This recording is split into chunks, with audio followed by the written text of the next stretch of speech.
Hello, everybody, and welcome to the Buzz Station, your digital marketing podcast. This is Julien speaking, and I'm here with Victoria. Hi, everybody. Welcome to week 42 news reviews. I'm Victoria, and this week we have collected a bunch of digital news for you, and we're going to share them. So let's get started, shall we? Let's start. Okay, so the first point we're going to talk about today is surprise, surprise, social. What a surprise! Don't look at me like that, Julian, because there's always something new to talk about on social. There's always something new, yeah, that's true. The last novelty is about Snapchat. Yes, indeed, Snapchat. So this application has released last week a new feature called the context cards, which allow users to tag places or venues in their snaps. So let's say you're having this delicious burger in a new restaurant that opened in Neuchâtel. So you can now tag the name of the restaurant, so the people that look at your snap can scroll up and find the restaurant on Google Maps. They can even book a table on OpenTable if it's available, and book an Uber if possible. So Snapchat is collaborating with many other applications in order to make this work. Cool, right? Cool, yeah. That reminds me a bit of Instagram. The stories on Instagram, you can put already tag filters, geo-tag filters. Yes, so it's exactly the same concept. Okay.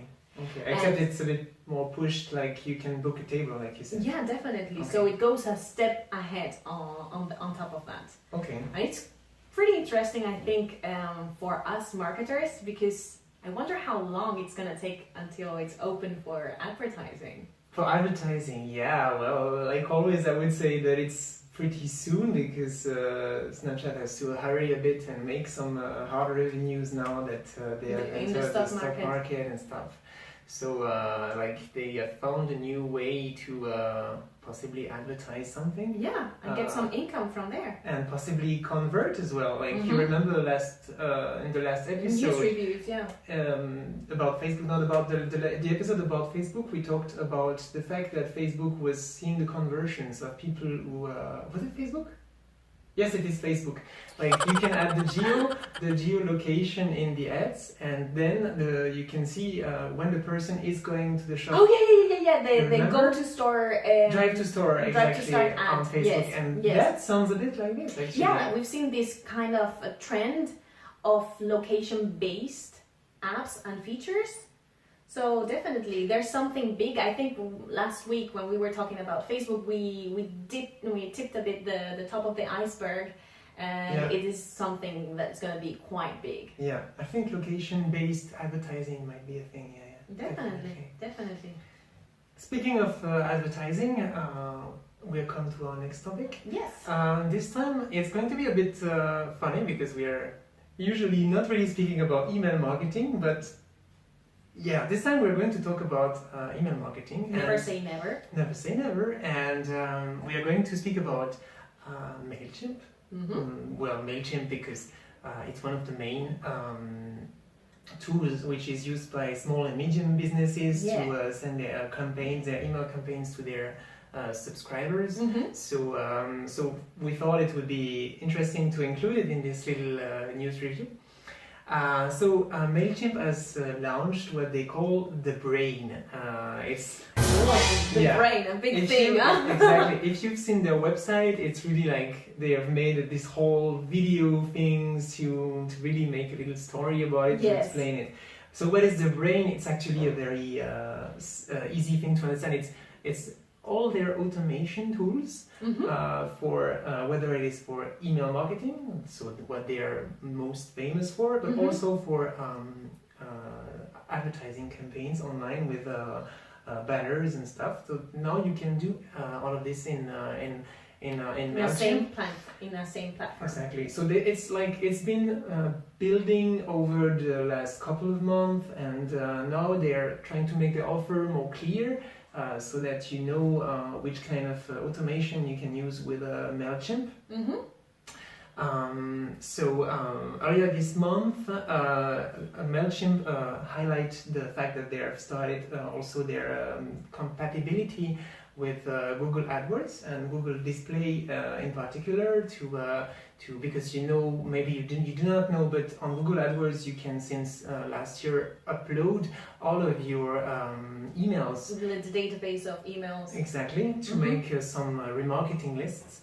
And so a few weeks ago, MailChimp implemented this directly inside their application, and now they're trying to make it like, okay, that was the last step to their nice package, and now they have like 10 tools that they're using for automation. So to get into the details of what kind of automation you can do with MailChimp, you have everything for the emails. So you have the classics, like for if you have an e-commerce, you can like send an automated email to the people who have abandoned their cart. Yeah, somebody that was searching for a product, put it in their cart, and never make the purchase. Exactly. You have the welcome email when somebody is subscribing. You also have the order notification when somebody makes the purchase. Actually, you have the loyalty program. So that's among the few things for email automation. And you also have things for advertising automation, so it's compatible with Google, like we just mentioned. So you're going to be able to create automated kind of lists of remarketing so that the people who come to your website are automatically added to the list, and then you can, or people who subscribe, then you can target them once again, exactly. So that's the basic of remarketing. And you also have the Facebook compatibility, the Facebook advertising compatibility.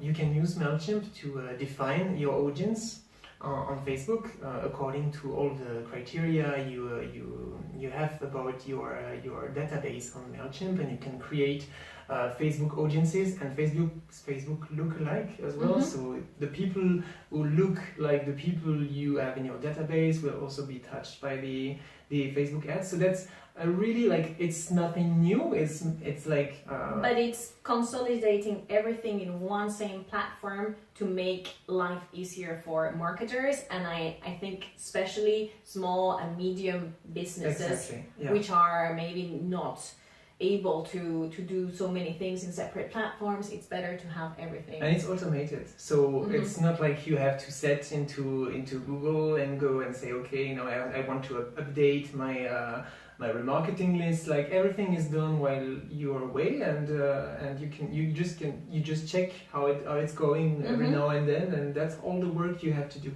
And important to mention as well is that this new release with Google Display, it's not an additional cost on your MailChimp subscription. Yeah, which is pretty cool. It's basically an argument to make you use MailChimp more, but that's a free tool. Yeah. Yes, of course you'll have to pay for your ads. For the cost of the ads, but it's only that the only cost you'll have. So that's something which I think can interest a lot of businesses who are aware they should do more advertising online and try to promote their business more, and want to try with Facebook or Google but don't really have the competence to do it or whatever. And now they can use MailChimp to do it. And I think it's a really good tool and tip.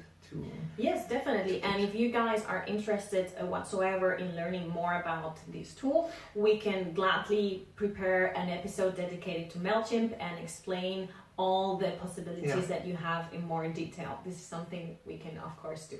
Just leave us a comment. Just leave us a comment and tell us. We'll gladly do that as well. Definitely.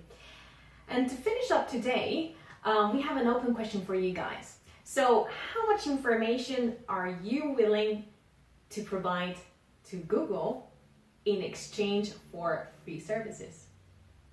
That's a good question. Yes. The reason why I'm asking is because last week Google hosted their second Local Guides Summit in San Francisco. So, before maybe we go into these, Julian, you might... I can remind you of what the Local Guide program is. As most of you have already, you have on your phone the Google Maps app. possibly. And so there is in Google Maps what is called the contributions. And in this section of Google Maps, you have your local guide profile. So it's like a little mini game in which you are from a level from 0 to 10, and every time you say something to Google like, oh, okay, this restaurant has access for disabled people, or I took this picture of the inside of the restaurant, so I will post it on Google Maps or something. Every time you get a few points. And after you get points, you get some free services, so which are linked to Google. For example, in Google Drive, you get some unlimited storage in Google Drive. Some storage, exactly. So it's basically a collaboration, people contributing to Google content, user-generated content. Yes, in exchange of freebies in somehow. But so about the event, what's happened in San Francisco? Tell us. Yes. So besides its internal mechanics, as Julian you explained, Google has now over 50 million local guides. This transforms into 700,000 new places that are added onto Google Maps every single month. And the most astonishing thing is that users do this for free. I mean, for free. It's an exchange of what you said, unlimited storage on Drive. I think you have also some services for Google Play Music, or I'm not entirely sure of but everything. all the Google ecosystem, Package, and then which is a very good idea because it makes the people stay in the Google ecosystem. Google. Exactly. Definitely. So that's what brings up this question that people apparently they are willing to provide this information, because I've seen since last year the people that are contributing has incremented 10 times more. Yeah. It was 5 million last year in the first summit, and now it's 50 million. Which is amazing. Yeah, it's very interesting because the policy of Google has always been to push the businesses to add themselves to Google My Business and then to Google Maps. And the actual solution was to ask the users to do it. Yes, and people are doing it free and willingly, because they have this feeling that they need to contribute to provide users with actual and accurate information about their communities, their local restaurants, everything. So it's I myself use a program a little while ago, and I'm not really, because to be considered among these 50 million local guides, you have to be a little more serious than just advanced, having, you have to be level 5 at least, and I have made some video. Among others, you have to do a questionnaire and exactly. So these 50 million are really invested. They're not just subscribed to the service. Yes. And I think it's pretty nice the way it is shown, because it's like if you post a picture, you will see how many times the picture has been seen. So for example, I went to Geneva and I posted a picture of the Geneva Arena, and I think this picture got around 15,000 likes, not likes, views, sorry. And on Google Maps, and I was like, wow, that's amazing. That's so it kind of gives you a reward. I feel proud somehow, I took a nice picture and people like it and are seeing it often, so that's what I wanted to ask. You see, you seem like you are quite an advanced user in this ecosystem. Well, I've stopped doing it actually, but let's more talk about it. More than me. But let's perhaps you can share it, with our listeners, why do you think? Is it worth it to provide so much information? Honestly, first I'm a Microsoft user, so I don't need the Drive thing because I have the OneDrive and stuff, so I don't really need the Google thing. The reward doesn't really speak to me. Okay, so it's nothing to do with the freebies. Yeah, at first I was like, oh, that's funny, that's nice and stuff, and then I started realizing that every time my location was activated on my phone, Google would ask me questions one day later or even a few hours later about the place where I was, and I was like, doesn't that freak you out? Actually, that's why I've stopped somehow using it, because I was like, okay, so now Google knows everywhere I've been, and he wants to know everything I've thought about the places I've been, so I was a bit already using Google Maps, you know that they're tracking your whole itinerary, whatever you're going during the day.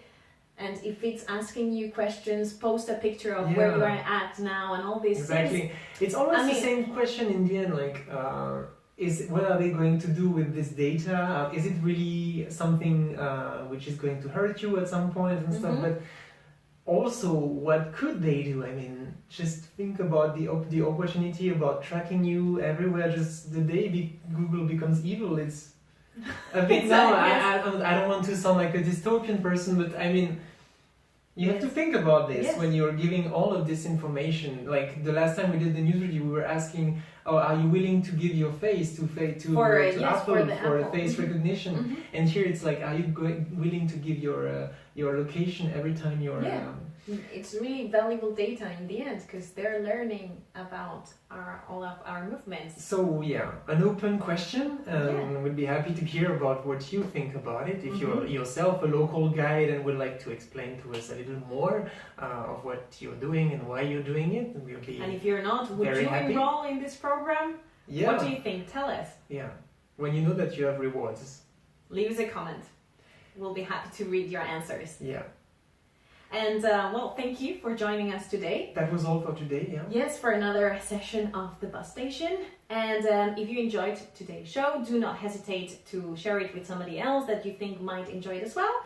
We would be very glad to get a thumbs up as well. If you like this video, give us a thumbs up and subscribe below. Definitely. Okay, guys. I've watched too many videos of people doing that. subscribe, thumbs up. But please do it, that really helps. Yes. Thank you very much and see you next time. Bye-bye. Bye.